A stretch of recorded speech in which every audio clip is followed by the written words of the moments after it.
Okay, here's the sump pump, and you can see that the wire goes over here, and I fixed the plug, which wasn't giving electricity, and you can see there's water in here from last night's rain, and now I'm going to plug it in right here, which is how it was designed.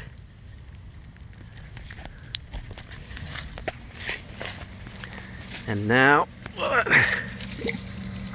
you can see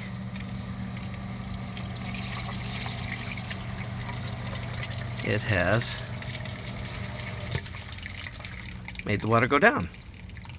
So with that simple fix of making the plug plug in now, it's working.